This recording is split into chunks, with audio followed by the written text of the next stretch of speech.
आणि फाईट सिक्वेन्सला जी लोक आम्ही बनवलेली ते असे तिकडचे UP बिहार असे हट्टे खट्टे वगैरे, आणि ते नॉन ब्रेकेबल त्या फ्लेक्झिबल स्टिक्स वगैरे ते घेऊन बाहेर पडले. आणि त्या लोकांना काय वाटलं की तिथे एक बँक होती, बँक लुटायला कोणतरी आले की काय. लाईट बेबी लाईट घेऊन वरती आमचा लाईटवाला बसलेला कौलावरून सीन चालू असताना तो वरून खाली पडला. मला लिटरली धमक्या पण येतात की आम्हाला फोटो काढून का दिला नाही, आम्हाला बाजू का केलं, गाडीवरती दगड मारलेले. टिपिकल वाटेल, पण मी त्यावेळेला 7 रुपयाचा वडापाव आणि 2 रुपये 3 रुपयाचा चहावरती मी दिवस काढले. एखादी गोष्ट माहिती नाही आणि आपण जर समजून सांगितली ते आपल्याला कधी बायपास करतील आणि ते आपल्याच विरोधात त्याचं स्टँड. एंटरटेनमेंट खूप सारे इव्हेंट करते, तर त्यामध्ये सेलिब्रिटी मॅनेजमेंट पण होतं. मग लोकांना वाटतं की सेलिब्रिटी मॅनेजमेंट म्हणजे खूप ग्लॅमरस आहे, तर त्यामागचं बिहाइंड द सीन्स कोऑर्डिनेशन कसं असतं? सेलिब्रिटी मॅनेजमेंट ही खूप स्किल आहे. कुठेतरी आपल्याला वाटतं ना की अरे आपण जर इतकी सारी मेहनत करतोय, म्हणजे आर्टिस्टच्या घरापासून ते आर्टिस्ट परत तिच्या घरी जाऊपर्यंत तिच्या केसालाही धक्का लागण्याची न लागण्याची जबाबदारी माझी असते. ओम भूतकर खूप टॅलेंटेड व्यक्ती, कधी तर तुम्ही त्याचाही पॉडकास्ट घ्या. नक्कीच.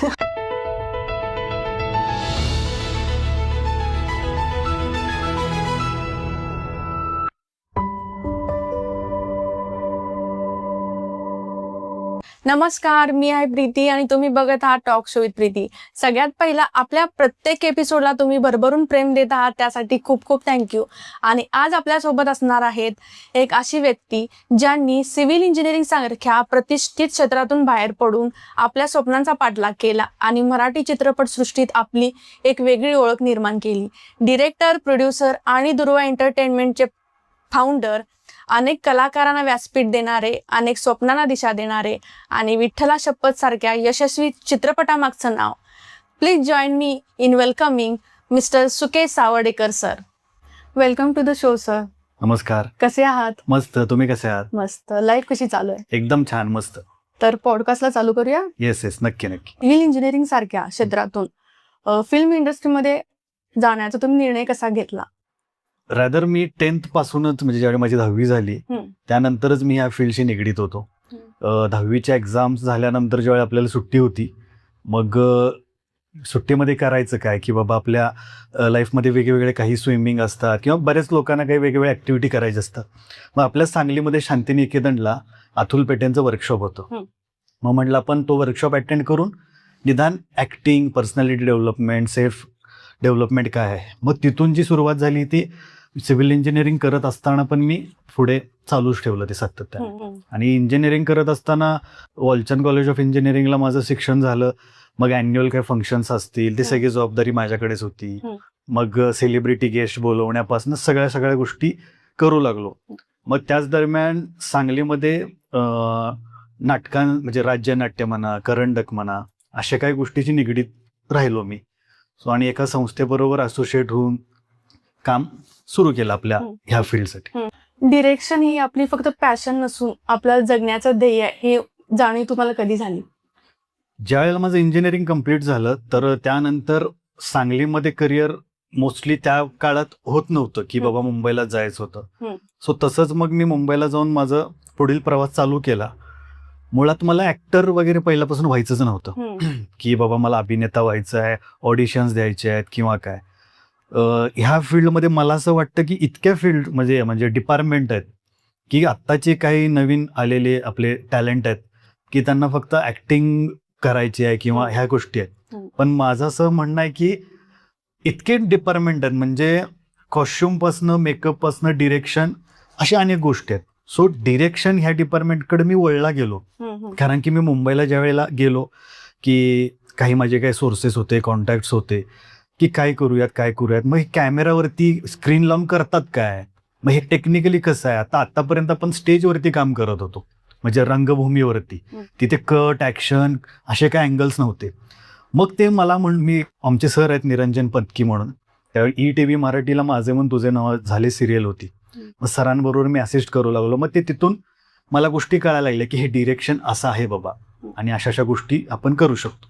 मुंबईमधला स्ट्रगल पिरियड मधला तुमचा म्हणजे अजूनही आठवणीत असलेला मोमेंट कोणता आहे? स्ट्रगल तर प्रत्येकाच्या आयुष्यात आहे, पण मला नुकतंच माझं हे इंजिनिअरिंग झालं होतं आणि प्रत्येक वेळेला आपण घरातून पैसे नाही मागू शकत होतो.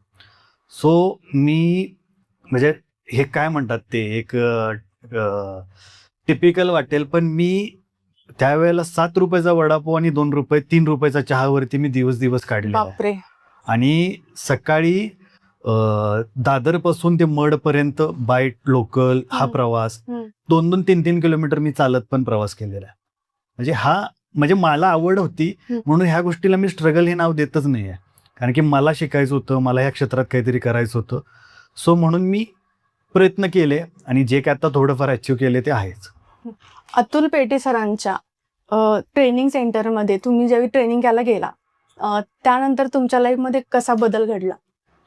अतुल पेटे सरांचं जे वर्कशॉप होतं त्याचा आधीचा सुकेश आणि त्यानंतर घडलेलं सुकेश सावर्डेकर. म्हणजे मला सरांच्या वर्कशॉपच्या आधी कोणी विचारलं ना की तुझं नाव काय, घरी साधे पाहुणे जरी आले तरी मी आतल्या बेडरूम मध्ये पळून जायचो. पण वर्कशॉप नंतर जो माझ्यामध्ये जे डेव्हलपमेंट झाला की सरांचं एकच होतं की आमचं वर्कशॉप सकाळी 5ला चालू व्हायचं, तुम्ही तुमच्या फिजिक्सवरती पहिला कॉन्सन्ट्रेट करा, पेटे सर सांगायचे, मग काय ते तुम्हाला आम्ही ऍक्टिंग, ड्रामा, ऍक्टिव्हिटी शिकवू. पण त्यानंतर मला स्वतःला खूप माझ्यात बदल वाटतोय. असोसिएट डिरेक्टर ते प्रोड्युसर डिरेक्टर हा प्रवास किती चॅलेंजिंग वाटतो तुम्हाला? पहिला टप्पा तर पार पडला, स्ट्रगल झाला, डिरेक्शनच्या फील्डमध्ये गेलो, मग आता इथून पुढे करायचं काय. सो एक कुठल्या तरी एका बोटीचा किंवा एका बसचा जो कॅप्टन असतो तो मला व्हायची इच्छा होती. आतापर्यंत मी ज्या लोकांना सर म्हणायचो की सर मी हे करू का, सर मी ते करू का, मला कोणतरी बाबा मला कोणाला विचारायला लागायला नको पाहिजे होतं. सो मी ह्या प्रोडक्शन निर्मिती क्षेत्रात उतरलो आणि त्याचबरोबर माझी दुर्वा एंटरटेनमेंट कंपनी ही मी एस्टॅब्लिश केली. Sir, as a director audition दरम्यान तुम्ही एका ऍक्टरमध्ये सगळ्यात पहिल्यांदा कोणती गोष्ट नोटीस करता? पहिल्या ज्या वेळेला आता नवीन जे काय आता आमच्याकडे येतात त्यावेळी मोस्टली तर आपण टॅलेंटच बघतो, पण त्याचबरोबर आत्ताच हे योग आहे की माणूस म्हणून किती योग्य आहे. नाहीतर असे पण काही चढ उतार आलेले आहेत, म्हणजे ज्या व्यक्तींना एखादी गोष्ट माहिती नाही आणि आपण जर समजून सांगितली ते आपल्याला कधी बायपास करतील आणि ते आपल्याच विरोधात त्याचं स्टँड घेतील. सो बेसिक हा आहे की आपण टॅलेंट पण बघतोच आणि तो योग्य कॅलिबरचा असेल तर डेफिनेटली आपण त्याला ते हक्काचं व्यासपीठ मिळवून देतो. सर, एक गुड डिरेक्टर बॉर्न होतो की मेड होतो, तुम्हाला काय वाटतं? माझ्या हिशोबाने तो घडवला जातो. तो काही जन्मताच डिरेक्शन म्हणून कोण जन्माला येत नाही. जर एखाद्या व्यक्तीला जर आपण तो अनुभव चांगला दिला किंवा ते शिक्षण जर त्याला मिळालं, कॅमेरा नॉलेज, डिरेक्शन किंवा ह्या फिल्म मेकिंगची प्रोसेस जर झाली तर प्रत्येक जण ह्या क्षेत्रात ज्याला आवड आहे तर तो डिरेक्टर डेफिनेटली होऊ शकतो आणि तो त्याचा स्वतःहून एक स्वतःचं नाव निर्माण करू शकतो ॲज अ डिरेक्टर, असं मला वाटतं. कारण की जन्मताच आपण कोणच नसतो की आपल्याला डॉक्टर व्हायचं, इंजिनियर व्हायचं किंवा काय. सो योग्य वेळेला योग्य ठिकाणी योग्य शिक्षण जर मिळत असेल तर डेफिनेटली आपण ती गोष्ट घडवू शकतो ॲज अ डिरेक्टर म्हणून. सर, सेटवरचा एखादा अनफॉर्गेटेबल मोमेंट आहे का की त्यानं तुम्हाला आयुष्यामध्ये खूप मोठं लेसन देऊन गेला? लेसन माझ्यासाठी ते मी चांगलंच घेईन. ज्या वेळेला मी माझ्या स्ट्रगल लाईफमध्ये एखाद्या प्रोजेक्टला मी असोसिएट म्हणून काम करत होतो, हा क्षण एकदा आला की सरांना एक ठिकाणी दुसरा प्रोजेक्ट अचानक जावा लागला. तर तो जे प्रोजेक्ट सर ऑलरेडी करत होते ती सगळी जबाबदारी माझ्यावरती दिली होती आणि इतक्या 2 ते 3 महिन्याच्या अनुभवामुळे मला कळू लागलेलं की ऍक्टिंग, बाबा डिरेक्शन काय आहे, ऍक्शन म्हणल्यावर काय होतं, कट म्हणल्यावरती काय होतं, कोणते अँगल्स आहेत, ह्या सीनला कोणता कॅमेरा सेट करावा लागेल, लाइटिंग कशी करावी लागेल, हे सरांच्यामुळे मला अनुभव इतका प्रॅक्टिकली आला होता की सर मला एवढंच म्हणाले की सुकेश आता हे तू 2-3 तास हँडल कर, एवढे सीन्स आहेत आणि तू ते पुढे कॅरी फॉरवर्ड कर. मी म्हटलं सर ठीक आहे, मग मी पूर्ण प्रयत्न केला की चला आपण हे छान लेवलला करूयात. पहिला सीन मला आठवतंय की 2 शॉट होता, हिरो हिरोईनचा एक असा ड्रॅमॅटिक होता, घरगुती सीन होता किचन मधला. तिथं मला स्वतःला समजलं की अरे हे मी गोष्ट करू शकतो आणि पुढचे मला आठवते की बरेच एपिसोड सर फक्त यायचे, ऑर्डर द्यायचे, मी सगळे शूट करायचो ते गोष्टी. पण मला खूप चांगलेही चांगलेही अनुभव आलेले आहेत, वाईट पण आलेले आहेत. पण मी असं आहे की वाईट अनुभव मी सोडून देतो, चांगलं त्यातलं आहे ते मी घडवतो. पॉझिटिव्हली पॉझिटिव्हली सगळ्या गोष्टी घेतो. सर, आता दुर्वा एंटरटेनमेंटची सुरुवात करताना तुमच्या डोळ्यामध्ये कोणतं मोठं विजन होतं की आपण दुर्वा एंटरटेनमेंट चालू करावं? माझ्या इंजिनिअरिंग नंतर सांगलीमध्ये ज्या नाट्यसंस्थांबरोबर मी काम करत होतो, त्यानंतर मी मुंबईला जाऊन ज्या विविध मालिकांसाठी मी काम केलं किंवा आपण आपल्या भाषेत म्हणू की बाबा मी स्ट्रगल करत होतो, अशी एक फेज आलेली की अरे आपण हे किती वेळ करणार. एक तर माझ्याकडे 2 ऑप्शन होते, जे काही मी शिक्षण केलं त्याच्यावरती जाऊन सांगलीमध्ये किंवा पुण्यामध्ये जाऊन जॉब करावा, नसेल तर आपल्याला ह्यात जर सातत्य ठेवायचं तर आपल्याला काहीतरी करावं लागेल.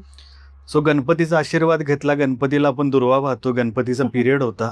मी म्हणालो चला आपण दुर्वा एंटरटेनमेंटची स्थापना करायची, ज्यामध्ये येणाऱ्या नवीन पिढीला, येणाऱ्या नवीन टॅलेंटला माझ्या परीने मी काय करू शकतो तो मी प्रयत्न करायचा म्हणजे विचार केला आणि मी ती कंपनी चालू केली.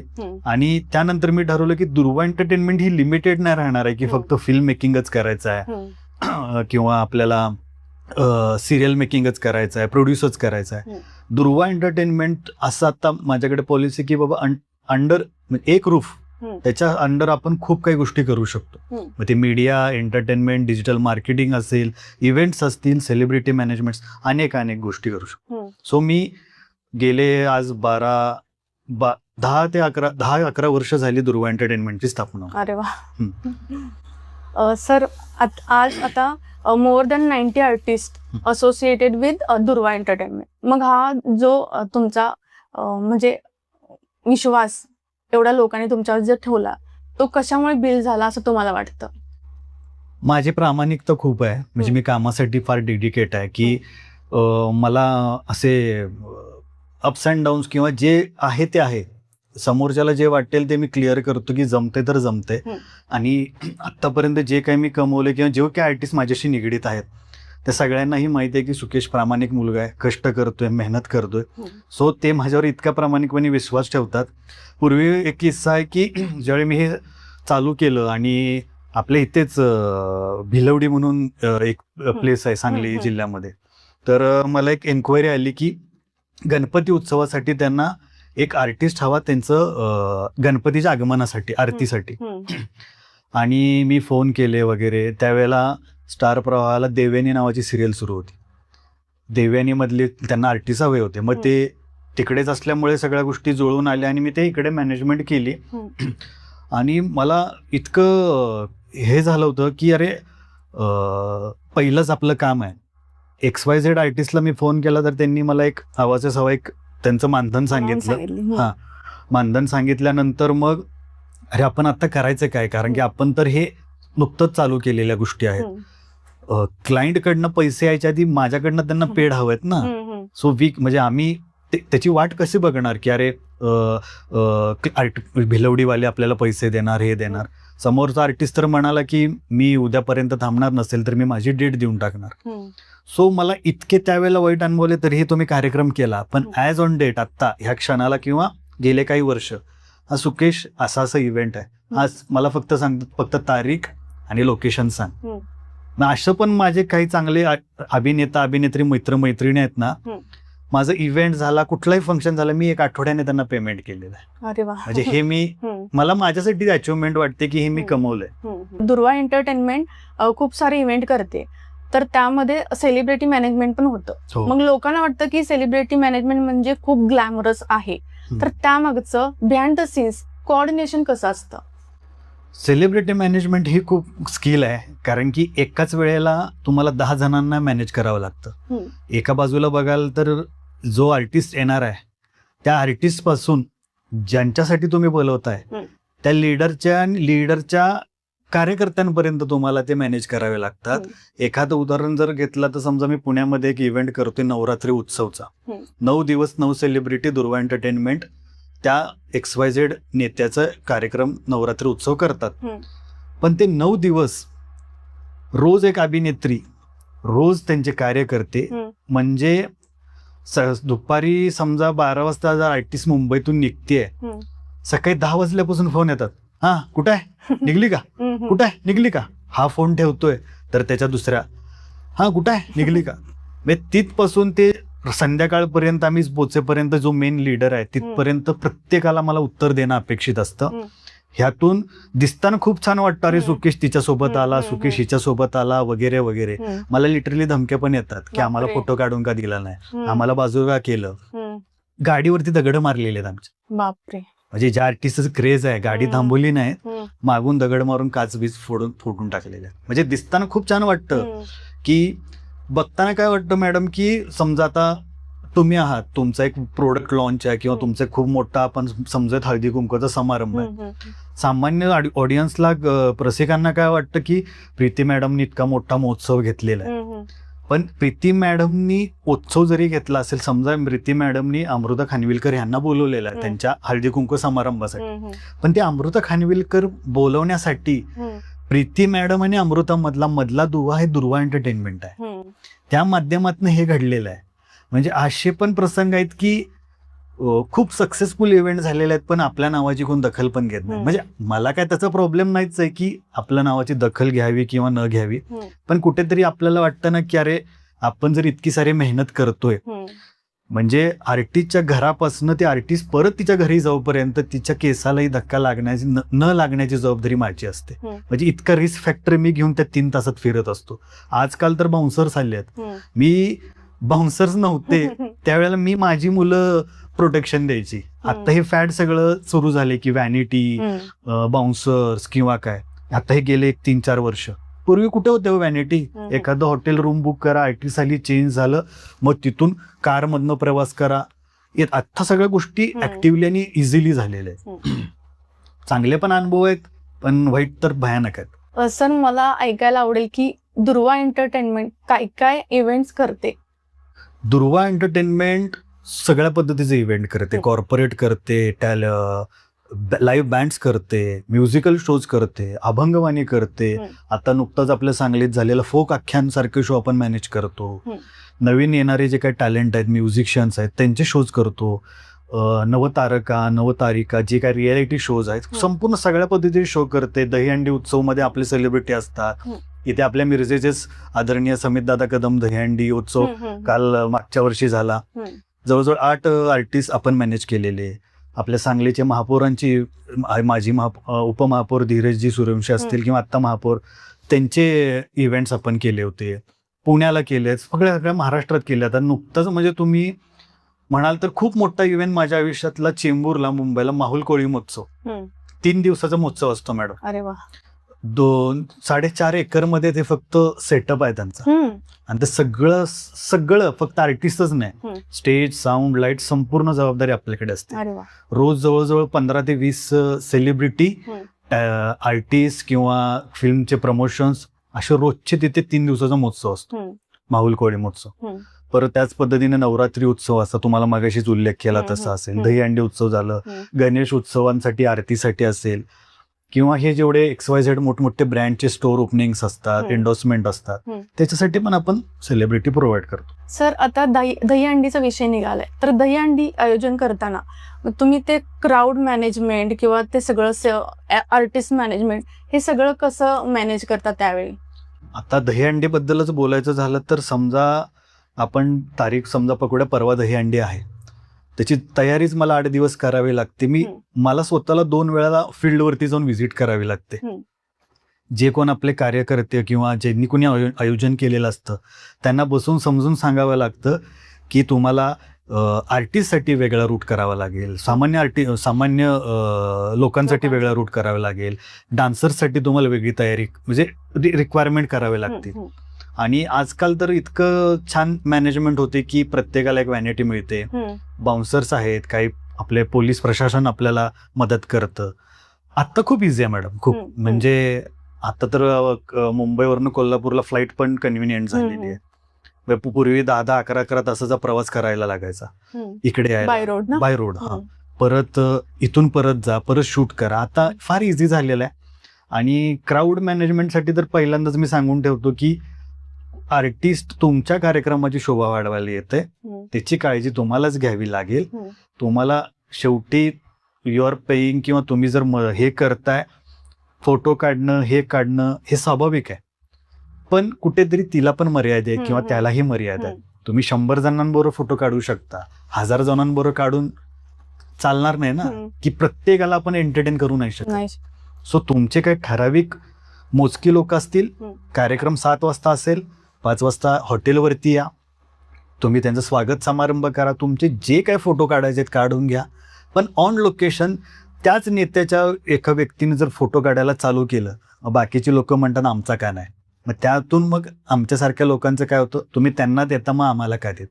सो बेटर आहे की तुम्ही आधी या, आधी सगळं तुम्ही त्यांचं ओव्हरवेल्मिंग स्वागत वगैरे करा, आणि देन पुढे काय असेल ते आपण कार्यक्रम छान लेवलला करूयात. सर, आता एखादा यंगस्टर टॅलेंटेड आहे, बट त्याला योग्य असा प्लॅटफॉर्म मिळत नाहीये, तर मग दुर्वा एंटरटेनमेंट त्याला कशा प्रकारची मदत करेल? मी तेच सांगतोय की ज्याच्याकडे टॅलेंट आहे ना, त्यांनी हक्कानं सोशल मीडिया किंवा दुर्वा एंटरटेनमेंट किंवा सुकेश सावर्डेकरला कॉन्टॅक्ट करावा. त्यांनी पुण्याला आपलं स्टुडिओत यावं, त्याला फक्त ऍक्टिंगच करायची आहे या हेतूने येऊ नये. पण एखाद्याला ऍक्टिंग पण येते, पण तो आर्ट डिरेक्टर मध्ये छान आहे, तो सेट छान लावू शकतो, आता हा डिझाईन छान करू शकतो, तिथे आपण त्याला स्कोप देऊ. ज्याला डान्स येतो, डान्समध्ये आपण त्याला स्कोप देऊ. पण ऍक्टिंगच करायची आहे, मला फक्त स्क्रीनवरच दिसायचं आहे. स्क्रीनपेक्षा बॅकस्टेज 100 लोक कामं करतात. त्या 100 लोकांमध्ये तुम्ही एक असाल तर तुमचंही नाव पडद्यावरती लागतं. एंड स्क्रोल असेल, क्रेडिट असेल. आता तर प्रत्येकाला क्रेडिट देणं मॅन्डेटरी आहे.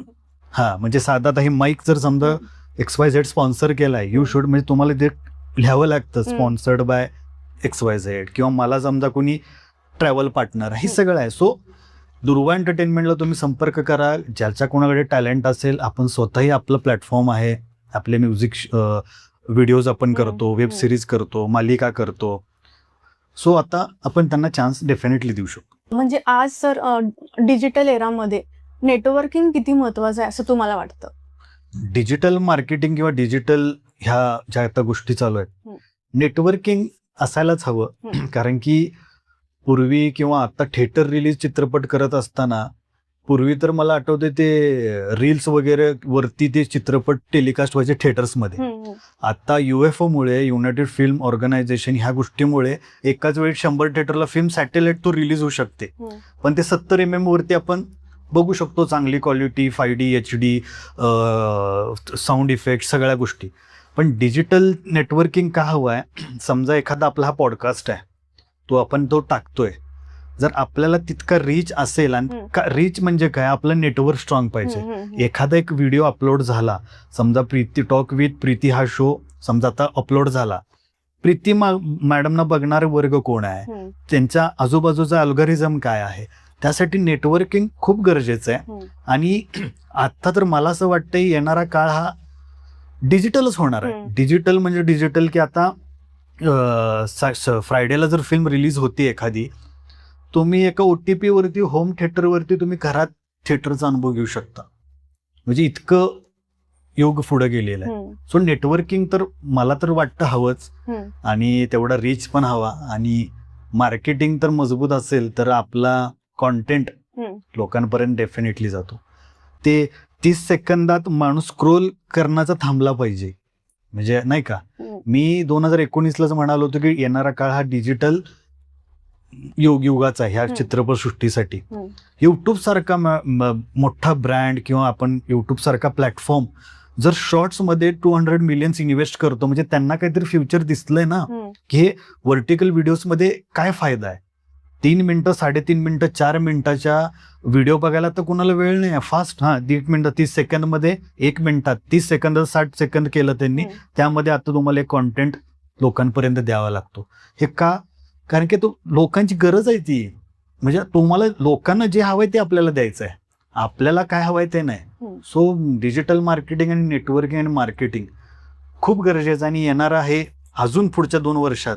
AI मुळे तर फार इझी होणार आहे. आत्ताच काल परवाच युट्यूबने स्वतः त्यांच्या ह्याच्या युट्यूब स्टुडिओला ऑटोमॅटिक तुम्ही एक प्रॉम्प्ट द्या, युट्यूब स्वतः तो शॉर्ट्स बनवून अपलोड होतं. अरे वा. हा, युट्यूबनेच केलंय, ते फीचर आहे, ते मोबाईल वरती पण असेल. म्हणजे विचार करा, युट्यूब सारख्या गोष्टी जर विचार करतं की ह्या गोष्टी कराव्यात, तर आपण तर काय. सर, तुम्ही आता इतक्या ऍक्टर सोबत काम केलंय, तर एखादा असा ऍक्टर कोणता आहे की त्याला बघून असं वाटतं की तो खूप लंबी रेस का घोडा आहे? मला माझा मित्रच आहेत ते. आणि मला ओम भूतकर जे आता मुळशी पॅटर्न मध्ये होते राहुल्या, किंवा आता काल परवा त्याची देऊळ बंद आला त्यामध्ये पण एक रोल आहे. अजून एक त्याचं फिल्म आता 2 रिलीज होतं. तो उत्तम लेखक आहे, उत्तम अभिनेता आहे. मला असं वाटतं की ओमसाठी येणारा काळ खूप चांगला आहे आणि माझ्या खूप शुभेच्छा आहेत. ओम भूतकर खूप टॅलेंटेड व्यक्ती. कधी तर तुम्ही त्याचाही पॉडकास्ट घ्या. नक्कीच. सर, प्रोड्युसर आणि डायरेक्टर म्हणून तुम्ही बाय हार्ट डिसिजन घेताय की म्हणजे माइंडनी डिसिजन घेताय, बिझनेस माइंड? मी जर एखादं प्रोडक्ट प्रोड्यूस करत असेल, माझा पैसा लागत असेल, तर मी डेफिनेटली माइंडने विचार करतो की मी जर समजा एक्झाम्पल 5 लाख रुपये इन्व्हेस्ट करतोय, तर ते 5 लाखाच्या बिझनेस म्हणजे प्रत्येकाचे जे काय मानधन ठरलंय ते देऊन दुर्वा एंटरटेनमेंटचा काय बाबा ह्यातून प्रॉफिट आहे किंवा लॉस होतोय, तो डेफिनेटली मी माइंडनेच विचार करेन. आणि एखादा प्रोजेक्ट जर मला डिरेक्शन करायचा आहे किंवा मला फक्त मी डिरेक्टर म्हणून त्या प्रोडक्टला मर्यादित आहे, ह्यामध्ये माझे कोणतीही फायनान्शियली किंवा प्रोड्युसर म्हणून काही इन्व्हॉल्वमेंट नाही, मी माझ्या डिरेक्शन नॉलेजनुसार त्या व्यक्तीचा पैसा लागलाय तर तो मी प्रोडक्ट चांगलाच आउटपुट त्याला काढून देणार, जेणेकरून ते सेल करून त्या व्यक्तीला फायदा झाला पाहिजे. सो मी डिरेक्शन जर करायचा विचार करत तर मी माइंडने पण करेन आणि हार्टने पण करेन. आणि निर्माता म्हणून जर करायचं तर मी डेफिनेटली फक्त माइंडचा विचार करेन. सर, विठ्ठला शपथ सारखा यशस्वी मूवी बनवल्यानंतर त्यामधला तुमचा एक इमोशनल मुवमेंट काय होता? हा मस्त प्रश्न आहे. आणि विठ्ठला शपथ निर्मिती करत असताना मी किंवा अनेक आपल्या सांगली, कोल्हापूर, सातारा प्रत्येक जण मुंबईला जाऊन स्ट्रगल करत होतो. पण विठ्ठला शपथ ज्या वेळेला आमचं सेटिंग झाल्या, मीटिंग झाले, ती स्क्रिप्ट आली, कुठे करायचं शूट, इतकं फंड लागणार आहे. 2013 साली आम्ही ती चित्रपट निर्मिती करायचं ठरवलं. पण माझी एकच अट होती, चित्रपटाचं शूटिंग माझ्या होमटाऊनला होणार, म्हणजे सांगलीमध्ये होणार. आणि दुसरं, माझ्या चित्रपटाचा मुहूर्त माझ्या पप्पांचं, म्हणजे आपल्या सावर्डे तालुक्यामध्ये सावर्डे म्हणून गाव आहे, त्या सावर्डे गावात मी मुहूर्त केलाय 100 जणांची युनिट घेऊन. अरे वा. ज्यामध्ये मंगेश देसाई, अनुराधा राज्याध्यक्ष, संजय खापरे, भाऊ कदम, अनेक मातब्बर कलाकार, गावचे काही प्रतिष्ठित लोक, आणि माझं पूर्ण 100 जणांचं युनिट. पहिला क्लॅब आम्ही सावर्ड्यामध्ये केलाय आणि तो माझ्यासाठी खूप इमोशनल मुवमेंट होता. कारण की त्यावेळेला माझ्या वडिलांच्या डोळ्यात अश्रू बघितले होते की हा मुवमेंट खूप, म्हणजे मला खूप त्यावेळेला मी असं वाटलेलं की मी काहीतरी अचीव्ह केलंय, की बाबा माझ्यासाठी एवढी लोक 400 किलोमीटर सांगली जिल्ह्यात सावर्ड्यात मुहूर्त करतोय. तिथून सगळ्या परिसरात मी फक्त विठ्ठला शपथ आपल्याच परिसरात शूट केलेला आहे. हरिपूर, बुधगाव, तासगाव, खूप किस्से आहेत ह्या चित्रपटाचे. तर तासगावमध्ये तर शूट करत होतो, फाईट सिक्वेन्स होता, ते भाजीपाला वगैरे, तो मार्केट आहे तासगावमध्ये, आणि फाईट आर्टिस्ट आम्ही बोलवलेले फाईट सीनसाठी. आणि कॅमेरा वगैरे लावायचा होता, आम्ही मॉन्टाजच काढणार होतो, नॅचरली शूट करायला आम्ही एका गाडीमध्ये कॅमेरा लपवलेला. आणि फाईट सिक्वेन्सला जी लोक आम्ही बनवलेली ते असे तिकडचे युपी बिहार असे हट्टे खट्टे वगैरे, आणि ते नॉन ब्रेकेबल त्या फ्लेक्झिबल स्टिक्स वगैरे ते येऊन बाहेर पडले. आणि त्या लोकांना काय वाटलं की तिथे एक बँक होती, बँक लुटायला कोणतरी आले की काय वगैरे. आणि आम्ही नुकतंच सांगलीतून सगळे आर्टिस्ट आम्ही ट्रॅव्हल करत होतो पुढच्या सीनसाठी. तिथून फोन, तिकडच्या पोलीस आले, सगळं माहोल गरम. अहो ना, तेच लोक त्यांना असं बसवून ठेवलेलं, त्या पोलिसांनी, त्या गावकऱ्यांनी. ते सांगतायत अहो आम्ही शूटिंगवाले, आणि त्यांच्या गाड्या पण तिकडच्या युपी पासिंग वगैरे. आणि नुकतंच काहीतरी इथे बँक चोरी बिरी झाली होती वाटतं. आणि फोन, मग म्हणलं थांबा, मग संबंधित आपले काही असल्यामुळे मग हे शूटिंग आहे वगैरे, मग सगळं ते वातावरण. पण त्यात दिवस गेला. असे भयानक किस्से आहेत त्या विठ्ठला शपथचे. हरिपूरमध्ये शूटिंग करत होतो, तुन्नातून आमचं एक रोमॅन्टिक सॉन्ग आहे. शूट करत असता अचानकपणे त्या वाड्यात पाऊस पडला, लाईट बेबी लाईट घेऊन वरती आमचा लाईटवाला बसलेला कौलावरून, सीन चालू असताना तो वरून खाली पडला. बापरे.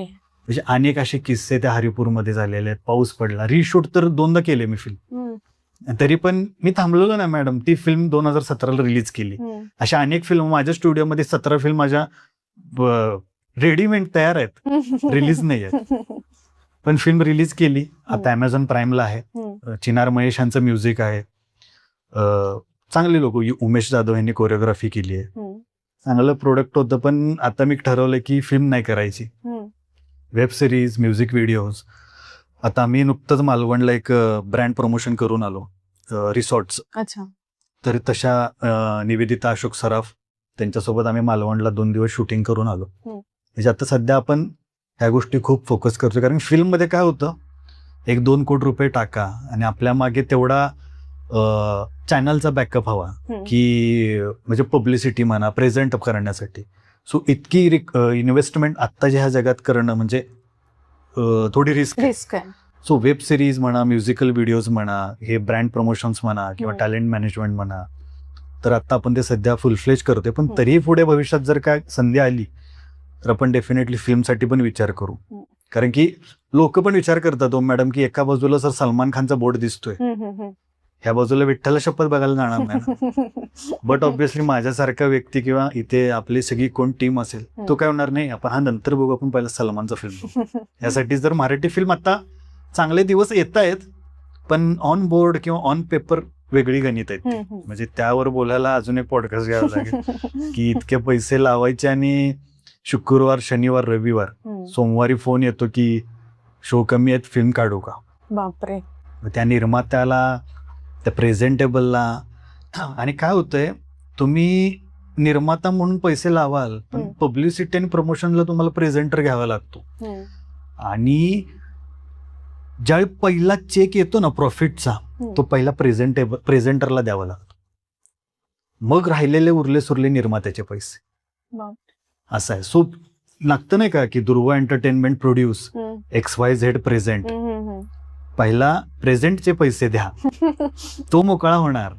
जे काही पुढे प्रॉफिट झाला तर मग ते निर्मात्याचा. सो बेटर आता वेब सिरीज, शॉर्ट फिल्म्स नाही करत मोस्टली. आता आम्ही MX प्लेअर साठी एक शूट करतोय. आता माझं एक सीझन झालाय. आता फक्त आता पुण्यामध्येच आम्ही कामशेटला पुढच्या जुलै 2nd वीकमध्ये आमचं आहे दुसरं शूट. सर, फिल्म मेकर नसते तर सुकेश सर आज काय असते?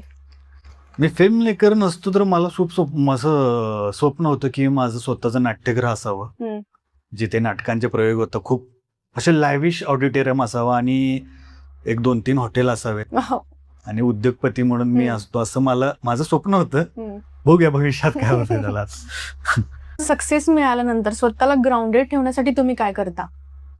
सक्सेस मिळाल्यानंतर मी असं माज करत नाही की मला असं हवं आहे किंवा काय. मी जसं पाणी असतं ना, त्या पाण्यासारखा मी आकार घेतो. आणि मला आमचे भरत जाधवांनी सांगितले, तुम्ही कितीही मोठे व्हा, तुमचे पाय जमिनीवरतीच राहिले पाहिजेत. सो मला असं कधीच असा ॲटिट्यूड नसतो, इगो नसतो की मी काय अचीव केले किंवा काय. मी शांत राहतो, मी असा साधा फिरतो, कुणाला कळणार पण नाही की मी कोण आहे किंवा काय. सो तेच म्हणतात ना की बाबा simple living but high thinking, तशा पद्धतीचं माझं आहे. आणि काय करायचं आपल्याला की बाबा मी असा आहे किंवा काय, तुमचं काम बोललं पाहिजे, तुमचं कर्तृत्व बोललं पाहिजे. कर्तृत्व असेल तर म्हणतात ना की आधी सिद्ध व्हा मग प्रसिद्ध व्हा. सो माझं तेच सक्सेस मंत्र आहे की बाबा शांत राहणे, आपली हॅपी लाईफ आहे, शांत जगणे, शांत झोपणे 8 तास बघा रात्री. सकाळी उठून काल रात्री काय झालं याचा मी विचार पण नाही करत. सकाळचं सुरुवात सकाळी, नवीन चालू, नवीन काय काम आहे ते बघा. काम नसेल शांत, जेवढे काय आपले मार्केटिंगची आहेत, आपली मुलं वगैरे करतात तेवढं ऑब्झर्वेशन करणे, दॅट्स इट. पण मला सगळ्यांना सांगायचं आहे, माझे मित्र कोण बघतील किंवा नाही, छोट्या गोष्टीमुळे की एखादं माझं काम कोणत्याही क्षेत्रात असो, हे मोठं झालंय म्हणजे तुम्ही ॲटिट्यूड किंवा तुमचा इगो हा बाजूला ठेवा. शेवटी माणूस माणूसच्याच कामाला येतो. आपल्याला पैसा, प्रतिष्ठा हे जिथे मिळायचे तिथे मिळते, पण योग्य ठिकाणी तुम्हाला तो जो इगो किंवा सो कॉल्ड ॲटिट्यूड आहे तो नसावा असं मला तरी वाटतं. सो बाकीचा प्रत्येकाचा आपापला परसेप्शन आहे.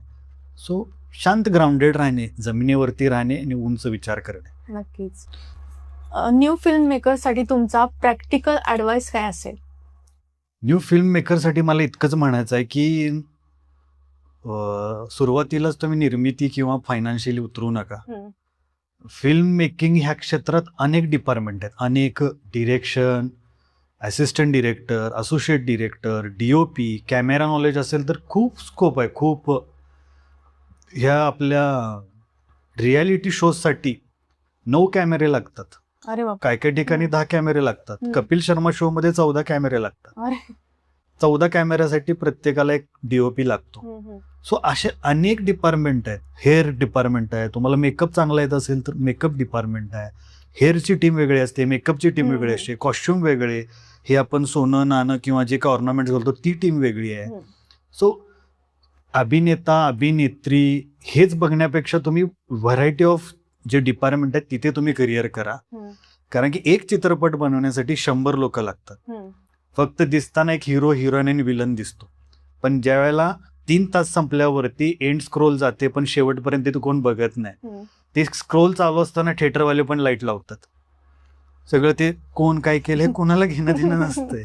युट्यूब चॅनलमध्ये पण एखादा प्रोडक्ट, आता मी गाणं बनवलंय, माझा छंद लागला तर व्हिडिओ पॅलेसला रिलीज आहे, फक्त युट्यूबवाल्यांनी पण ऑल्गोरिझम सेट केला, फक्त टायटल दिसतं, ते मोरवर कोण क्लिक करत नाही, ते खाली डिस्क्रिप्शन वाचायला कुणाला पडलं. आता वेळच नाही आहे. बरं थिएटरमध्ये तुम्ही जाताय, 1-2 कोटी रुपये निर्माता लावतो, 3 सेकंद दिसतं एवढं नाव निर्माताचं, दिग्दर्शक. म्हणजे मला काय त्याचं हे नाही आहे, मला इतकंच म्हणणं आहे, माझं एक सजेशन काय आहे, ज्याचा पैसा लागलाय त्याला पण थोडं स्कोप द्या. मला एवढंच सांगा मॅडम, आतापर्यंत तुम्हाला आठवतंय की कुठल्या निर्मात्याने कुठली फिल्म केली आहे, पण तुम्हाला हे आठवेल ह्या दिग्दर्शकानं हा चित्रपट केलाय. पण असं कोण म्हणतं का रे हे प्रोड्युसर, हा कंपन्यांची नावं लागतात. दुर्वा एंटरटेनमेंट असेल, टॉक विथ प्रीती असेल, म्हणजे एक्झाम्पल, हे नावं दिसतात तुम्हाला, पण हे निर्माता आहे. मग त्यालाही थोडं मोठं करा असं माझं सजेशन आहे. फिल्म मेकिंगच्या क्षेत्रात ज्याला कोणाला यायचं आहे, ऍक्टिंग म्हणून येण्यापेक्षा आधी तुम्ही तुमचं ज्या फील्डमध्ये एज्युकेशन आहे ते कम्प्लीट करा, आणि आवड म्हणून मग तुम्ही ह्या फील्डकडे ओढा. ते पण वेगळ्या डिपार्टमेंटमध्ये या, त्यामध्ये खूप स्कोप आहे, खूप.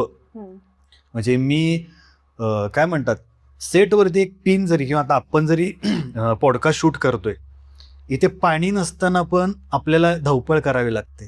तीच धावपळ करायला स्पॉट टीम पण असते. त्या माणसापासून एक पिन जरी लागले तरी तोही माणूस महत्वाचा आहे. सो 100 लोक महत्वाचे आहेत. तुम्ही एका माणसाकडे किंवा एका अभिनेता किंवा ह्याच्याकडे बघण्यापेक्षा तुम्ही तुमचं करिअर वेगवेगळ्या माध्यमातून चूज करा. फक्त आधी तुमचं शिक्षण कंप्लीट करा. शिक्षण कंप्लीट असेल तर तुम्हाला एक साईड बाय साईड एक बॅकअप प्लॅन असतो की बाबा मला ह्यात जर काही करिअर करता नाही आलं तर मी पुढे जाऊन काहीतरी करिअर करेन. आणि मला सांगायला असा आनंद होतोय की मी ज्या वेळेला स्ट्रगल करायचो, मला 6 वर्ष मुंबईत जाऊन राहावं लागलंय. आम्ही आता एक सिरियल 2016ला आम्ही चालू केली, झी मराठीची होती, तुझ्यात जीव रंगला. त्या सिरियल पासून कोल्हापूरमध्ये पहिली सिरियलचं शूटिंग चालू झालं, मग आपल्या सांगलीत चालू झालं, साताऱ्यात चालू आहे. म्हणजे किती बदललंय. मुंबईत जाऊन स्ट्रगल करायचं नाही आता, ती टीम आपल्या जिल्ह्यात येते आहे. अहो आपल्या इथे सांगलीमध्ये सिरियल 2 शूटिंग होत्या, किती लोकांना आपल्या कामं मिळाली प्रोडक्शनला. म्हणजे मुंबईवरनं प्रोडक्शन टीम मागवण्यापेक्षा सांगलीतल्याच लोकल टॅलेंटला प्लॅटफॉर्म मिळाला ना. बरं एखादा बंगला आपण मुंबईत जर रेंटवर घेतला तर 15,000 to 20,000 रुपीज पर डे. बापरे. एका दिवसाचे 15,000 ते 20,000 रुपये फक्त एका असं बंगल्यासाठी घेतात.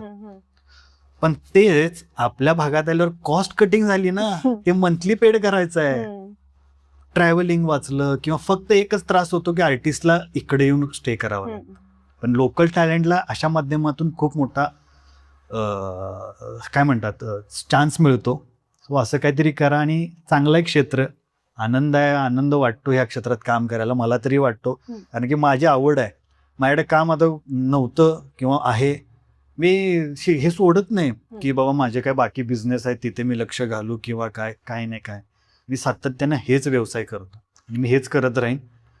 आत्ता जेवढं सक्सेस आहे अजून थोड्या दिवसांनी अजून येईल, अजून थोड्या दिवसांनी कमी जास्त चढ उतार होईल ना. म्हणजे ते म्हणतात ना की अपयशाच्या रात्रीनंतर यशाची पहाट होते, प्रत्येकाच्या आयुष्यात होणार. सर तुम्ही ही जर्नी चालू केली होती आणि तुमचं सक्सेसची डेफिनेशन काय होती आणि आता रियालिटी काय आहे? मला सुरुवातीला बघताना फार छान वाटलं होतं. हे हरिपूरमध्ये आपलं गणप्या गावडे नावाचं चित्रपट होता भरत जाधव यांचा. आणि कॉलेज आमचं सुरू होतं आणि चला अरे तिथे शूटिंग आहे असा मॉबमध्ये आम्ही असं उभं होतो, अरे भरत जाधव, अरे हे ते. त्यावेळी असं वाटायचं अरे काय भारी आहे, ऍक्शन कट, हे तामझाम लाईट्स, नाही का, असं मला खूप भारी वाटायचं. अरे आपल्याला काय असं मिळेल का, हे आहे का.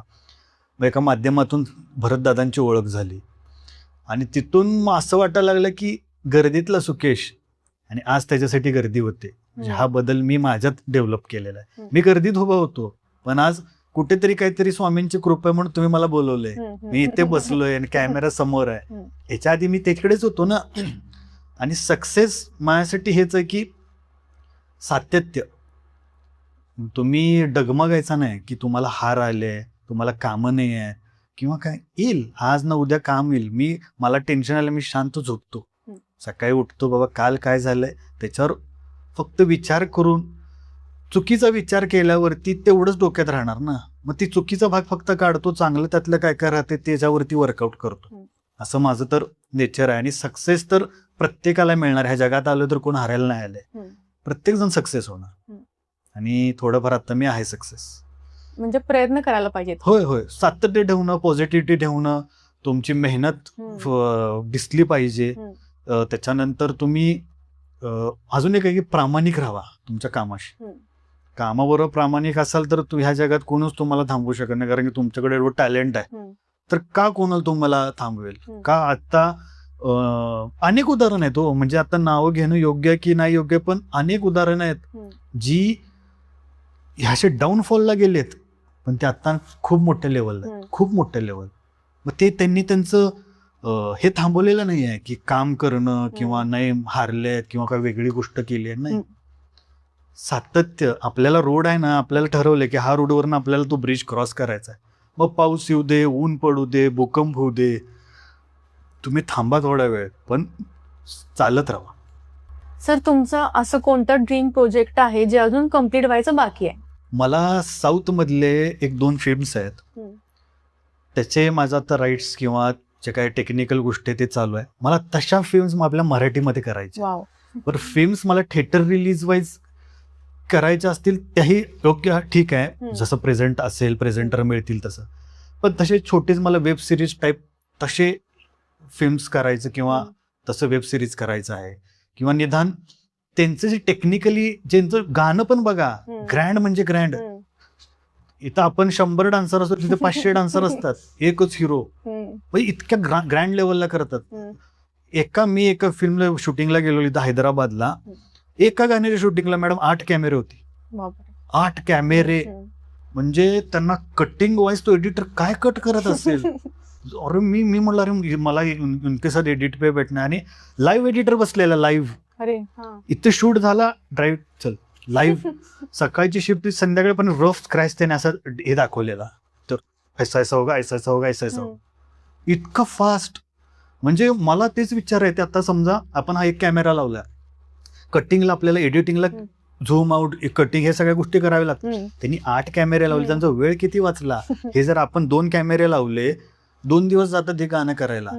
क्लोज घ्या, वाईड घ्या, वॉइस घ्या, ते करा, कॅमेरा शिफ्ट करा, बॉडी कॅमेरा लावा, बऱ्याच गोष्टी, ट्रॉली लावा.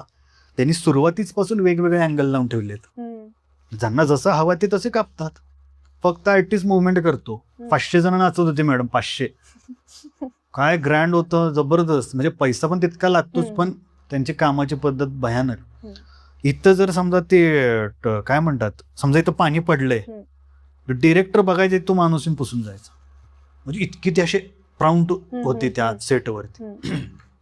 जबरदस्त. मला तसे आपण प्रयत्न करू, म्हणजे तसं काही करायचं, पण माझं ते स्वप्न आहे की असं काहीतरी हवं मराठीमध्ये. त्या इंडस्ट्रीमध्ये तुम्ही इतकं काही अचीव्ह केलंय, मग स्वतःला कसं मोटिवेट ठेवता? नामस्मरण करतो मी रोज. आमच्या स्वामींचं, स्वामी समर्थांना मी खूप मानतो.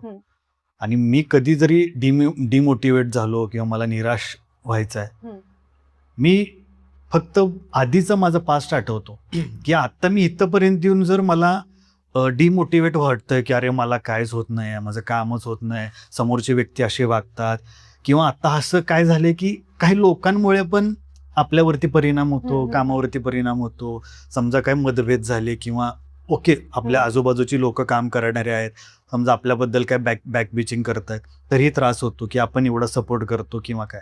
त्यावेळी मी इतकंच हे करतो की आपण भूतकाळात काय होतो, आपण गर्दीतच होतो की आपण सामान्य आता ट्रेनने मुंबईला जायचं तर ट्रेनचं तिकीट काढा, जनरलचं बघा, हे बघा. आता आपल्याकडे पैसा आहे, गाड्या, टाक पेट्रोल, चल 3 तासात पुणे, 2 तासात ते मिसिंग लिंक, 2 तासात मुंबई. इतकं फास्ट झालंय. मग आता आपल्याकडे हे आहे, आधी काय नव्हतंच की. मग ह्याच्यापेक्षा आणि काय खाली जायचं आहे, मग कशाला डिमोटिवेट व्हा. ते काढ, चल पुढे सुकेश, आपल्याला खूप कामं करायचं आहे, आयुष्य एक आहे, जगता आलं पाहिजे बघा. इतकं मला पटतंय. सर, फेल्युअर बद्दल तुमचा पर्स्पेक्टिव्ह काय आहे आणि तुमच्या लाईफमध्ये असा काही फेल्युअर आहे का तो तुम्हाला आमच्याशी शेअर करावं वाटतंय? फेल्युअर तर खूप आहेत, पण काय आहे, मी मगाशी पण म्हणालो की मला ह्या कामाची, ह्या एंटरटेनमेंट फील्डची इतकी आवड आहे की माझ्या रक्तात पण तेच आहे. मी गाणी लिहितो ना, मी काय माझी आता काय काय मी गाणी लिहितो, थोडंफार कंपोज करतो, थोडंफार गातो. मी काय काय गोष्टी त्यामध्ये पण म्हणतो की अरे मला खूप वाईट एक्सपिरियन्स आहेत, प्रत्येक गोष्टीत आलेले आहेत की मला माझं उद्या शूटिंग आहे, उद्या माझी आज बॅग भरली आणि मला रात्री एक व्हॉट्सअप किंवा टेक्स्टला येतो की cancelled due to technical reason. आणि नंतर त्याच दिवशी मला कळतं की दुसरा व्यक्ती ते करतोय. बापरे. मग तुम्ही मला का बोलवलात, की मग तुम्ही मला का विचारलं, किंवा तुम्ही हे झालं ह्या फिल्मचं रिलेटेड किंवा टेक्निकली. इव्हेंट बाबतीत किती आले मला, माझ्याकडून 1-1 तास समोरचा व्यक्ती विचारतो ह्या आर्टिस्टचं मानधन काय, त्या आर्टिस्टचं मानधन काय, स्टेज कितीचं घालू, व्हॅनिटी किती पाहिजेत, बाउन्सर्स किती सांगू, हे सगळं मी पाठवतो. माझ्याकडून कोटेशन काढून घ्यायचं की समजा XYZचं मानधन इतकं आहे, इतकं निगोशिएबल होतं, ह्या गोष्टी इतकं बजेट मी पुटअप करतो, हे माझ्याकडून काढून घ्यायचं आणि थर्ड पार्टीला ते काम द्यायचं. आणि पण त्यांना कळत नाही की ऑलरेडी तो व्यक्ती एका आर्टिस्ट बरोबर बोललेला आहे की असं असं इव्हेंट आहे, असं असं काम आहे. थर्ड पार्टीने केल्यावर त्या आर्टिस्टला कळतं ना की एकाच कामासाठी 4 फोन आलेले आहेत. मग आर्टिस्टला त्याचं डिमांड कळतं की अरे मैं अभी, म्हणजे माझं नाव तिथे आहे रेकमेंडेड, ती कमी नाही करणार आहे. इथे सांगलीतला किस्सा आहे, एक स्टोअरचं ओपनिंग होतं, माझ्यावर मीटिंग झाली, 2दा मीटिंग झाली. खूप मोठं नाव आहे इंडस्ट्रीतलं, आपल्या मराठीतलं, सगळं ठीक आहे. आणि ती आर्टिस्ट आउट ऑफ इंडिया होती. मी झोपलो की ती उठायची आणि ती झोपलो की मी, माझं कोऑर्डिनेशन तसं चालायचं, हा मग असं आहे तसं आहे. आणि त्यांना काय वाटलं, म्हणजे मी डायरेक्ट डील करतो, समजा तुम्ही आर्टिस्ट आहात की प्रीती मॅडम असं असं आहे आणि असं असं करूयात. त्यांना काय वाटलं, अरे हा काय करणार नाही, काय नाही. माझ्यानंतर दादा असतील किंवा असेल अशा मोठमोठ्या कंपनीजना मधले जे लोक आहेत त्यांना कॉन्टॅक्ट केला. 10 रुपयाची गोष्ट 25 रुपये झाली. आणि शेवटी 25 रुपये ज्यावेळी झाली, त्यांनी हा चलो ठीक आहे करू, त्यांनी आर्टिस्टला फोन केला. आर्टिस्ट फक्त एकच बोलली, मी एक नंबर पाठवते, त्यांच्याशी बोलून घ्या. त्याने नंबर डायल केला की सुकेश सावर्डेकर. म्हणजे माझ्या थ्रू गोष्टी झालेल्या, आर्टिस्टच बोलले ना सुकेशशी बोलून घ्या. मग मी हा सर बोला. मग त्याला कुठेतरी रिअलाइज झालं की आपण ही गोष्ट चुकीची. अरे मग तुला माहिती आहे ना बाळ की 10 रुपयाला येतो ना एखादं प्रोडक्ट, तू का फिरलास, झालं असतं ते. अशा अनेक अनुभव आहेत. फक्त मग मी ते म्हणालो ना की मी काढतो ते, तो माझ्याशी कसा वागतोय, तुम्ही माझ्याशी कसं वागतोय ते मी सोडून देतो. चला माफ करा, त्याला उद्या कुठे मदत लागली ना मी त्याच्यासाठी उभं राहीन, पण मी त्याच्याशी तसं नाही वागणार. माझ्याशी कोण कसंही वागायचं तसं वागू दे. सो मी फेल्युअर, मी हारलोय, मी मुळात हारायला जन्मलेलोच नाही, मी जिंकण्यासाठीच जन्मलेलो आहे आणि मी जिंकणार डेफिनेटली. तुमच्यासाठी सगळ्यात इम्पॉर्टंट काय आहे, फेम, मनी की लेगसी? सध्या तरी मनी. मनी आहे, कारण की पैसा आहे तर सगळे बोलतात कैसा आहे. पैसा आता ह्या मला सध्या तरी महत्वाचा आहे. पैसा आहे तर फेम येणार आहे आणि वारसा तर काय आपला चालूच आहे. तेव्हा कॅमेरा ऑफ होतो, लाईट्स ऑफ होतात आणि क्राऊड एकदम शांत होते, त्याही सुकेश सावर्डेकर सर कसे असतात? मी शांत राहतो, शांत बघत राहतो की काम आपलं बाबा नीट छान झालंय का, लोकांना आवडलंय का, लोक प्रेज करतील का, नावं ठेवतील का, कमेंट्स येतील. निगेटिव्ह, मुळात मी निगेटिव्ह होत नाही, मी पॉझिटिव्हच राहणार, तुम्ही कसेही राहा. पण मी ही सगळं शांत झाली की मी माझा आतलं सुखी जागृत होतो. मी लहान मुलांसारखा वागतो, चेष्टा कर, मस्करी कर. आणि दिवसभर ज्यांच्यावर मी राग काढलेला आहे त्यानंतर प्रत्येकाला जाऊन काय भावा कसा आहेस असं, म्हणजे प्रत्येकाला आता माहिती झालंय की ह्या इव्हेंट असो, शूटिंग असो किंवा काय असो, ह्या 4-5 तासात ते समोर नको जायला. सगळं बंद झालं की तोच येणार आहे आपल्याकडे. सो मी तसा मित्रांसारखा असतो, ग्राउंडेड असतो. मी खाली त्यांच्याबरोबर, मी परवा एका शूटिंगला आमच्या लाईटची टीम बसलेली, त्यांच्याबरोबर जेवायला बसलेलो. अरे वा. सगळे आर्टिस्ट, सगळे व्हॅनिटीज जेवायला मी त्यांच्याबरोबर जेवायला बसलेलो. असं आहे मी, साधा सिंपल, पण कामाबाबतीत खूप प्रामाणिक आहे. मला काय सुचत नाही त्यावेळेला, मी जेवत पण नाही. कारण काम झालं की मग मी माझ्या लेवलला चांगला असतो. पण एक मात्र मॅडम तुम्हाला सांगायचं राहिलं, माझं कुठलंही वेब सिरीज असो, शूटिंग असो, ब्रँड प्रमोशन असो, कुठलंही माझं सेक्टरमधलं काम असो, सेटवरनं जाण्याआधी प्रत्येकाची पेमेंट क्लिअर करतो. अरे आणि वा. तेच माझ्यासाठी आहे ना खूप सुकूनदायक आहे. मला सकाळी उठून फोन नको आहे की सर ते, किंवा माझ्या Payment कुठल्याही तरी माझा आता युवराज फडतरे म्हणून आमचे EP आहेत, त्यांच्याकडे पैसे, कुणाचे फोन नाही आले पाहिजे. इनवॉइस आले, पेमेंट क्लिअर. कारण की मी 3-3 महिने थांबलेलो आहे एका कामासाठी. माझं 3 महिन्यानंतर पेमेंट झालेलं आहे. पण मला आता माझ्याकडे आहे म्हणून मी कुणाचे पैसे नाही ठेवत. काम झाले 24 तासाच्या, तुझे पैसे घे, तू मोकळा. सर, आता वळूया आपल्या सगळ्यांच्या आवडत्या सेगमेंटकडे, ज्याचं नाव आहे रॅपिड फायर. सर, पहिला प्रश्न असा आहे की डिरेक्शन की प्रोडक्शन? प्रोडक्शन सध्या तिथे टेन्शन नसतं सध्या, आणि आपली इन्व्हेस्टमेंट असते, आपली टीम असते, आपण एखादा प्रोडक्ट उभा करतोय. आणि नवीन येणारे जे डिरेक्टर आहेत, नवीन आता बरोबर आपल्यासोबत जे काम करत होते, त्यांना पण करू दे की एकदा डिरेक्ट. तरी पण म्हणजे मला ज्यांनी संधी दिली आहे, मी ज्यांच्या हाताखाली मोठा झालोय, माझ्यासोबत जे सोबत होते, त्यांना पण आता त्या एक स्टेज वाईज जाऊ ना पुढे. मला असं वाटतं म्हणून मी, हा बाबा तुला करायचं ना हे शूट, तू कर बाबा, हा प्रोडक्ट, हे ऍड शूट करायचा. तर परवा आम्ही मालवणमध्ये एक रिसॉर्ट शूट करत होतो. नवीन मुलगा होता, नवीन. माझ्याकडे अख्खी माझी टीम आहे, डिरेक्शन, कॅमेरा, सगळं. पण मी आमच्या EPला म्हटलं, अरे कोण नवीन आहे का बघ, त्याला बोलवून घेतला, तू शूट कर, तुला जसं हवंय तुझ्या माइंडने शूट कर. तिथे मला काय लागलं, मी बाजूला बसलेलो, तो अँगल लावत होता, हे आगत होता. पण जिथे मला वाटलं नाही रे, हा कट कर आणि इकडनं लाव, तिकडून लाईट येतो किंवा जे काय मला कळतंय ते. सो मला असं वाटतं की नवीन येणाऱ्या माझ्या मित्र मैत्रिणींना मला संधी द्यायची, आणि मला माझी स्वतःची हक्काची टीम बनवायची आहे. की समजा मी पुण्यात आहे, माझं स्टुडिओ किंवा हे सगळं पुण्यात आहे, मी काम करतोय, मला सांगलीमध्ये एखादं शूट आलं, समजा एखादं प्रोडक्ट आहे किंवा एखादे ऍड फिल्म करायची आहे, सेलिब्रिटी शूट आहे, तर मला मुंबईवरनं ट्रॅव्हल करायला नाही लागणार ना कोणाला. बाकी टीम, मला यायचं आहे तर मी, माझी माणसं तेवढे येईन, पण टीम माझी इथली आहे. हा बाबा, सांगलीची फोन केला, प्रीती मॅडम मला उद्या असं शूट करायचं आहे, मला अख्खी टीम इथं तयार आहे ना. तसं मला माझं ते विजन आहे, प्रत्येक शहरांमध्ये थोडंफार तरी माझी टीम असावी जी आपल्यासाठी काम करेल. कारण की प्रत्येक वेळेला मी मुंबई पुण्यावरून नाही बोलवू शकत. सो असं आहे की मला एक बिल्टअप करायचं सध्या आता, हे माझं तर पुढे तर तेच आता चालू आहे काम. स्क्रिप्ट और कॅमेरा? Script, obviously script. कारण की स्क्रिप्ट असेल तरच कॅमेरापर्यंत जाणार आहे. कारण की तुमच्या लेखनीत जर ताकद असेल तर ते कॅमेऱ्याचं बटन दाबून ऍक्शन म्हणू शकणार आहे आपण. मुळात ऍक्च्युअली स्क्रिप्ट वरतीच, म्हणजे तेच आहे हो, लेखकला मोठा करायला पाहिजे आणि निर्मात्याला मोठा करायला पाहिजे, हे माझं म्हणणं आहे. कारण की स्क्रिप्ट असेल तरच ती स्टोरी, ती कॉन्सेप्ट किंवा काही आता तुम्ही कॉन्टेंट जे आता इन्फ्लुएन्सर्स आहेत, हो ते पण स्क्रिप्ट करतायत की आम्हाला हे शूट करायचंय तर आम्हाला. So obviously script. फेम और पीस, शांतता हवी. फेम काय आज आहे उद्या नाही. तुम्ही आज प्रसिद्धीचं झोतात आहे, उद्या तुम्हाला कोण विचारत पण नाही. 4 दिवसाची चांदणी असते, तसं आहे ते. सो शांतता ही आयुष्यभर हवी, आणि ती मला शांतता खूप आवडते. मला एकटं राहायला खूप आवडतं.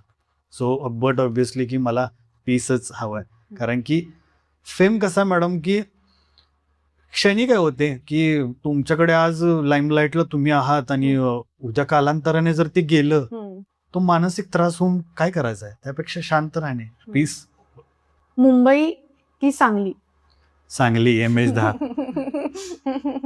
सांगली मला खूप आवडते, आणि आपलं वाटतं इथे, म्हणजे काच खाली करून काय काय भावा, हे मला खूप आवडतं. ते मुंबई पुण्यात नाही हो, ते फक्त हॉर्नचा आवाज ऐकू येतात.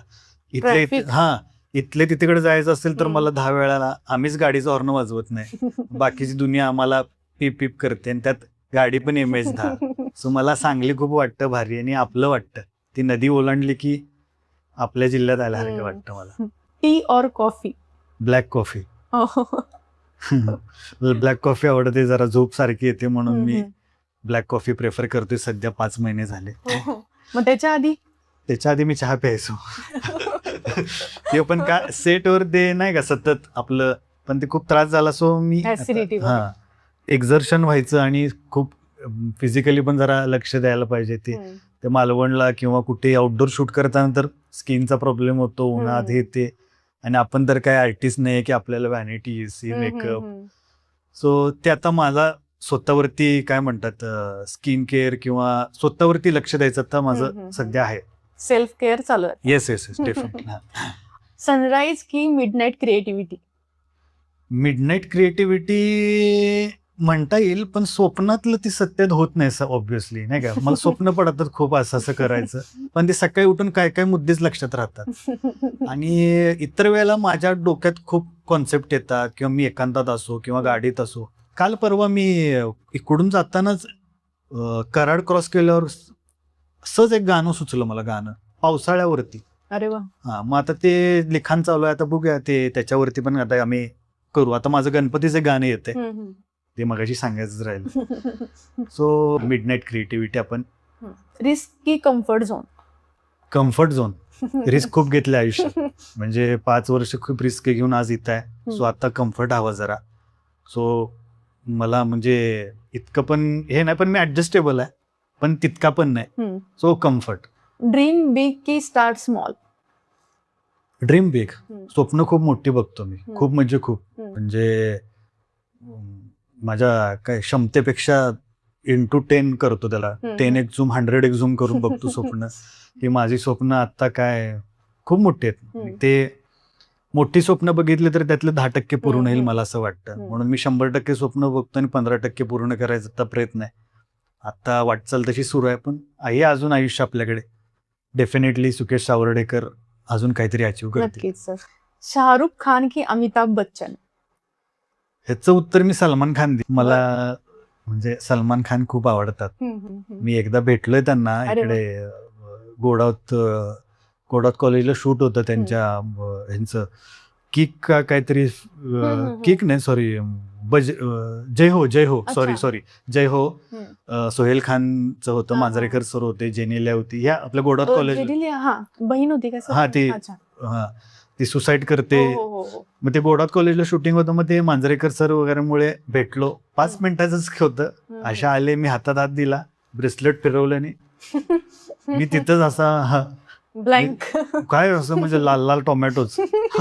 इतकं भारी वाटलं होतं. असं व्हाईट टी शर्ट, शॉर्ट्स, एकटेच. मसलमॅन आहे ना. हा, हे असे 2 आणि एकटेच फिरत होते. म्हणजे त्यांना असं 100 कोटीचा 1000 कोटीचा मालक, 4-5 व्हॅनिटी, ते गोडावत साहेबांचं सगळं लॅविश शो. एकटाच्या चेअरवरती, प्लॅस्टिकच्या खुर्चीवर. इतका माणूस साधा, पण ते मूडवर आहे. मूड असला, ते मूड नसला तर मग ते तुम्ही जाऊ पण नका. ते मी अनुभवलो. मी असं गेलो फक्त नमस्ते हा असं फिरवले. भारी आहे म्हणजे मला खूप आवडतात ते. One actor you would love to direct? हिंदीतलं सांगू? श्रद्धा कपूर बरोबर मला काम करायचं. म्हणजे ती ऍड असेल किंवा काही छोटं जरी काम असेल तरी मला श्रद्धा कपूर यांच्यावर काम कर. One filmmaker who inspire you the most? Rohit शेट्टींचं जे लॅव्हिशन आहे, ग्रँजर ते खूप आवडतं. म्हणजे त्या माणसाची विजनच वेगळी आहे. म्हणजे ते लोक त्याचं ट्रोल करतात, ते गाड्या उडवणं वगैरे, पण तुम्ही ऑब्झर्व करा त्या रोहित शेट्टी सरांच्या फिल्म ओपनिंगच ते ग्रँजर असं चकचकीत दिसतो, सगळं एकदम चमकतं. भारी आहे. मला आवडेल त्यांच्या हाताखाली किंवा काहीतरी प्रोडक्टला त्यांच्याबरोबर प्रोजेक्टला असोसिएट व्हायला किंवा काय. वन वर्ड दॅट डिफाईन्स दुर्वा एंटरटेनमेंट? तुमचं स्वप्न पूर्ण करण्यासाठी, तुमच्या इच्छा पूर्ण करण्यासाठी सातत्य आणि येणारा काळ जो काही असेल तो दुर्वा एंटरटेनमेंट त्या दिशेने वळणारे आहे. आणि दुर्वा एंटरटेनमेंट हे माझं स्वप्न होतं, ते मी साकारलंय. असे अनेक येणाऱ्या नवीन टॅलेंटसाठी माझं एवढंच म्हणणं आहे की तुमचं पण स्वतःच एक ब्रँड करा.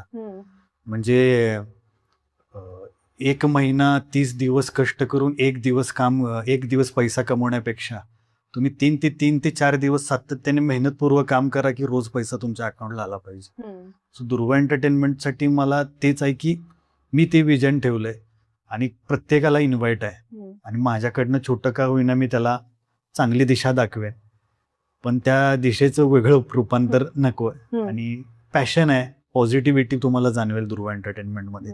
तो दुर्वा एंटरटेनमेंट ही स्वप्न साकार करण्याची कंपनी आहे. सर, तुमच्या लाईफचा मंत्र काय आहे?